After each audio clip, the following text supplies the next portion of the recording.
Spice ఉందా?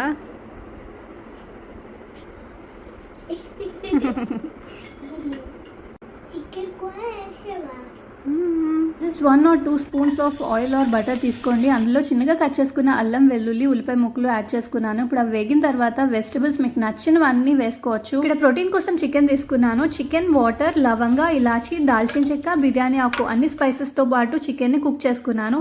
ఇప్పుడు ఆ బ్రాత్ని ఇందులో యాడ్ చేసిన తర్వాత చికెన్ పీసెస్ని చిన్నగా చాప్ చేసుకొని ఇందులో వేసుకోవాలి. వెజిటబుల్స్ని కొంచెం పక్కకు తీసుకొని మిక్సీ పట్టి ఇందులో యాడ్ చేశాను థిక్నెస్ కోసం. అండ్ టేస్ట్ కోసం salt and pepper powder, vinegar, soya sauce అది ఆప్షనల్, మీకు నచ్చితే వేసుకోవచ్చు టేస్ట్ కోసం. హెల్తీగా చేసుకోవాలంటే స్కిప్ చేసి లెమన్ కూడా యాడ్ చేసుకోవచ్చు. లాస్ట్లో ఎగ్ యాడ్ చేస్తున్నాను. ఎగ్ కూడా ప్రోటీన్ కోసం. వెజిటేరియన్స్ అయితే ఎగ్ అండ్ చికెన్ స్కిప్ చేసి సూప్ని చేసుకోవచ్చు. థిక్నెస్ కావాలనుకుంటే కార్న్ఫ్లోర్ని కూడా యాడ్ చేసుకోవచ్చు. అండ్ ఇది కూడా ఆప్షనలే. వీడియో నచ్చితే లైక్ చేయండి.